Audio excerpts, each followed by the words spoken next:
So, marine insurance video number 2, we are going to understand what are the good terms that we should know about marine. Marine की speciality हम लोग discuss कर रहे थे. The other speciality of marine insurance पहली हमने देखी agreed value policy है.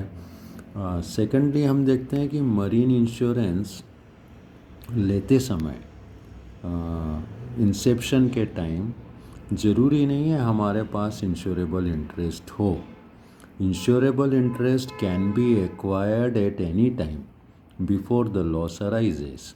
इट मीन्स अगर मैं आज गुड्स इंपोर्ट कर रहा हूँ, मेरे पास आज उसका इंश्योरेबल इंटरेस्ट नहीं है, still I can take marine insurance.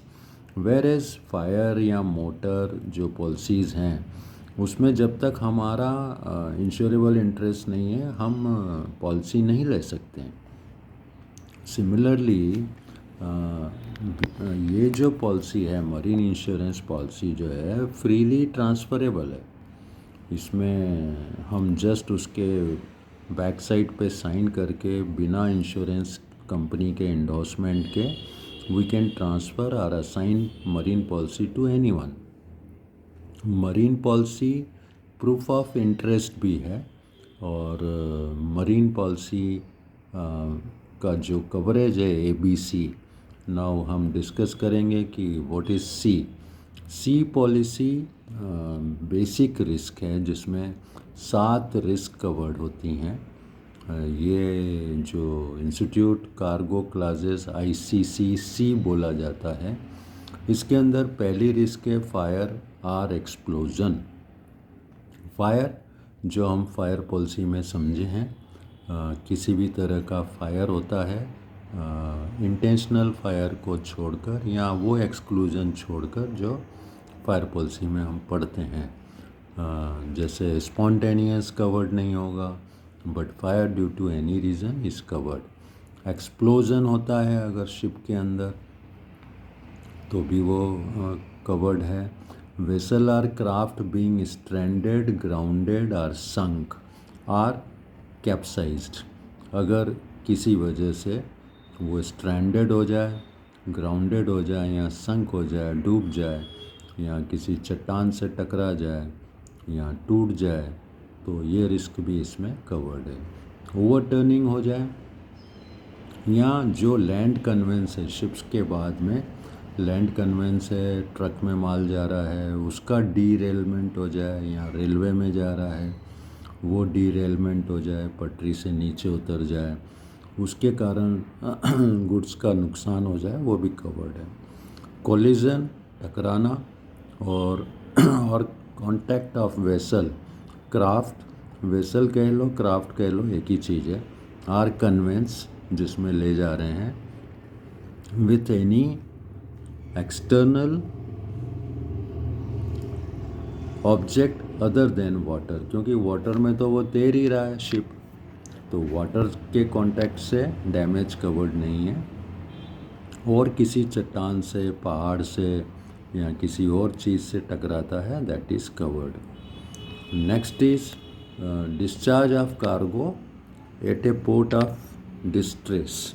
Port of distress मतलब वो पोर्ट नहीं जहाँ माल जा रहा है, वो पोर्ट जहाँ इमरजेंसी में, जहाँ किसी पेरिल की वजह से उसको डिस्चार्ज करना पड़ा इमरजेंसी में. जैसे आग लग गई तो अब आग लगने के बाद वो गुड्स को कहीं ना कहीं उतार देते हैं तो वो पोर्ट ऑफ डिस्ट्रेस हो जाता है. जनरल एवरेज सेक्रीफाइस, इसको हम डिटेल में पढ़ेंगे क्या होता है जनरल एवरेज सेक्रीफाइस. और जेटिसन मतलब overthrowing of certain material from the ship to save the entire journey और venture is known as jettison. जो शिप में माल हम लोग फेंकते हैं ड्यू टू सर्टन कंटीजेंसीज उसको जेटिसन बोलते हैं.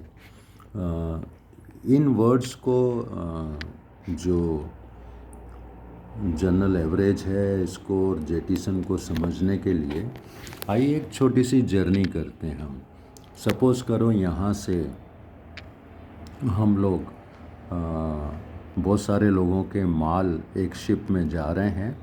शिप यहाँ से सपोज़ करो अमेरिका जा रहा है या किसी और कंट्री को जा रहा है। अब शिप में दुनिया भर के लोगों का माल लदा हुआ है, मीन्स गुड्स जा रहे हैं।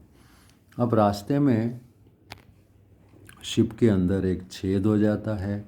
नेचुरली अगर छेद हो गया तो शिप धीरे धीरे सिंक हो रहा है, पानी के अंदर जा रहा है, सबकी जान का खतरा है। क्रू मेंबर्स हैं, शिप का कैप्टन है और उस पे सामान लदा हुआ है, सब के सब पानी के अंदर चले जा रहे हैं। नाउ इस सिचुएशन में समुंदर के अंदर में उस होल को प्लग नहीं किया जा सकता क्योंकि पानी का प्रेशर इतना ज़्यादा है। तो व्हाट टू डू, क्या करें? तो शिप का कैप्टन उसको शिप को लाइटन करने के लिए, शिप को हल्का करने के लिए जो भारी सामान होता है, जो वैल्यूएबल नहीं होता है, जिसकी कीमत कम होती है, वो डिसीजन लेता है कि इसको समुंदर में फेंक दिया जाए जिससे शिप हल्का हो जाए और मैं आसानी से नेविगेट करके किसी किनारे पे लगाऊं, इस शिप को रिपेयर करूं और आगे की जर्नी की जाए। So this was a wise decision. वो नियरेस्ट पोर्ट पे आता है और भारी सामान उसके वहाँ जो स्क्रैप था लोहे का वो फेंक देता है। शिप किनारे लगता है, उसकी रिपेयरिंग होती है, फिर ऑनवर्ड जर्नी शुरू हो जाती है और सब पूरा का पूरा माल सेफली अमेरिका पहुंच जाता है। विद द एक्सेप्शन जो माल फेंका गया था, लोहा स्क्रैप, वो नहीं पहुंचा, बाकी सबका माल पहुंच गया। नाउ सपोज़ ये जो स्क्रैप था वो किसी पार्टी जिसका नाम अशोक है उसका था, तो अब सबको माल मिल गया, अशोक का माल नहीं मिला। ठीक है। नाउ जो अशोक के माल का सेक्रीफाइस हुआ उसको कौन भरेगा, उसकी जिम्मेदारी किसकी है? तो मोरल वैल्यू से भी जज करें या जनरल प्रैक्टिस से भी जज करें या कॉमन लॉ से जज करें, तो जो सभी लोगों का माल सुरक्षित पहुंचा है, it is due to sacrifice of scrap which was belonging to Ashok. So it is our moral duty to contribute for Ashok's loss. That is known as general average. हम सब मिलके जिन जिन का माल था उस शिप के अंदर, वो हम सब मिलके उसकी भरपाई करेंगे, सब लोग कंट्रीब्यूट करेंगे और उसका लॉस जो है वो पे करेंगे, क्योंकि उसके माल के जेटिसन के कारण, फेंकने के कारण सबका माल सुरक्षित पहुंचा है। तो अशोक के माल ने सेक्रीफाइस किया है। This is known as general average. अब मान लो अशोक का माल 2 लाख का था जिसे फेंका गया था, तो क्या 100 लोग हैं अगर जिनका माल जा रहा था, तो क्या पूरा शिप इक्वल कंट्रीब्यूशन दे के 2 लाख देगा? अगर ऐसा होगा तो किसी का माल ज़्यादा बचा, किसी का कम बचा, कोई सोना ले जा रहा है, कोई चांदी ले जा रहा है, तो कंट्रीब्यूशन कैसे होगा? तो इक्विटेबल रूल के हिसाब से जिसकी जितनी सेविंग हुई है वो उस प्रपोर्शन में उसमें कंट्रीब्यूट करेगा। अगर किसी का सोना है तो वो ज़्यादा कंट्रीब्यूट करेगा, किसी का कागज है तो वो कम कंट्रीब्यूट करेगा। So depending upon the value of consignment हम लोग उसमें कंट्रीब्यूट करेंगे।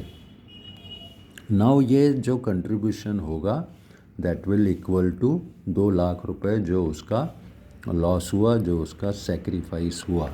इसमें कुछ पोर्शन वो खुद भी कंट्रीब्यूट करेगा क्योंकि उसके माल की भी बचत हुई है, शिप की भी बचत हुई है, वो भी कंट्रीब्यूट करेंगे, और फ्रेट की भी बचत हुई है। अगर सब डूब जाता तो शिप वाले को भाड़ा भी नहीं मिलता। इसलिए इन सब में जनरल एवरेज लगेगा। सबका कंट्रीब्यूशन मिला के 2 लाख रुपए जो सेक्रीफाइस किए हैं वो उसको मिल जाएगा। इसको दूसरे एंगल से समझने की कोशिश करते हैं। समुद्री यात्रा में कई बार पायरेट्स होते हैं, समुद्री डाकू होते हैं, वो शिप को पकड़ लेते हैं, कैप्चर कर लेते हैं, उसको उड़ाने की धमकी देते हैं, 2 लाख रुपए दो, रैंसम मनी दो, नहीं तो शिप को उड़ा दिया जाएगा। सपोज़ करो शिप को उड़ा देते हैं तो सबका नुकसान होता है। तो ऐसी सिचुएशन में इट वाज बेटर टू पे 2 लाख रुपीज़, जान बची और वहाँ से निकले। Now this 2 lakh rupees which was spent or given as ransom money could be taken as or regarded as general sacrifice which was necessary to save the entire journey। तो जब कभी इंटायर जर्नी को, इंटायर एडवेंचर को बचाना चाहते हैं so that everybody is saved, उसको general sacrifice, general average कहते हैं। बट ये जनरल एवरेज तब लगेगा जब ये एक्सपेंस एक्स्ट्रा ऑर्डिनरी नेचर का हो और सबको बचाने के लिए किया गया हो, तो उसको जनरल एवरेज कहते हैं। मरीन में एवरेज का मतलब क्लेम होता है। अगर किसी पर्टिकुलर कंसाइनमेंट को बचाया जा रहा है, उसके साथ कुछ प्रॉब्लम हो रही है, उसको पर्टिकुलर एवरेज कहेंगे। लेकिन सभी के साथ कॉमन प्रॉब्लम है, that is known as general average. सुनते रहिए अगले और कुछ वीडियोस में मरीन कंसेप्ट को एकदम सरल शब्दों में आसानी के साथ आपको समझ में आए, इस तरह से क्लियर करते जा रहे हैं। ये 7 रिस्क जो अभी हमने देखी, ये पॉलिसी मरीन कार्गो पॉलिसी सी में कवर्ड है। जब बी में कवर करेंगे 4 रिस्क और जुड़ जाएंगी, टोटल 11 हो जाएंगी। नेक्स्ट वीडियो में पॉलिसी बी के बारे में समझने की कोशिश करते हैं। Thank you, enjoy video, have a nice time.